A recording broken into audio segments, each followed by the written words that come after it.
Kaya pwede namin itang kaya na. Hard ang bulot na may Ang hard copy. Sa lamig. Depende siya ng Kuya Chan, ma. Dumos ko. Solar plexus ni. Pwede yarin siguro yun na parang katunawan na. Parang lamang. Kaya manok to chepo din eh. Milo ko guys, tali. So, diffuse. Ayan kapag ano, pag may acid ka. Photoconstipated na po. Yan ang diffuse, ma'am. Ito po yung... Abi, yan yung assessment yan na. Ray, wag na pa Ray. Mga video yun. Pero gawin niyo pa sa makakain yan. Kung lamang eh.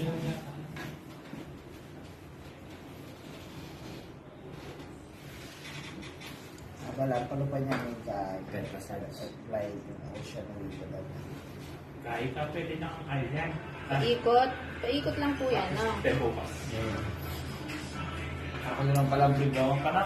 Okay, and then, gagawa po kayo ng pa-circular. Ito po pangaulan mo. Circular. Katon. Circle katon. Katol. Malaki muna. So, after nyo po siya pinush, ay pull and push. Yan. 3 beses. 3. Pagdating sa 3, gaglide po kayo sa ilalim ng ribs. Kailangan continuous po yan. Kapag ka nabibitin na yung isa, susunod na po yung isa. Yan. So, 3 beses din to. Pangalawa na to. Kaya biting Swedish yan. Okay. Ito, pangatlo na. Pagdating sa pangatlo, dito sa left side, pag angat nyo po, gagawa na po kayo ng katon. Elephant katon. Mabilis siya sa akin kasi may bundok. Huling ganyang belly. Isan mo na lang sa Yun naman sa akin. Bilis pa ang pusad mo. Okay, tapos, pag lumiit na po yan, papunta po dito sa colon. Sumahili. Balag. Kung nakikita nyo po yung mga video sa Reels, ganito po yung ginagawa nila. Pwede pala yung massage yung chan mo. Okay. Para po lumabas yung natitirang dumi sa loob ng colon natin at sa bituka natin. So, ito na po yung diffuse.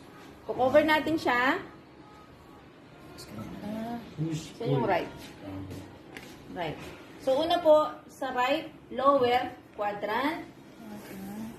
Ganito po yung formation ng kamay.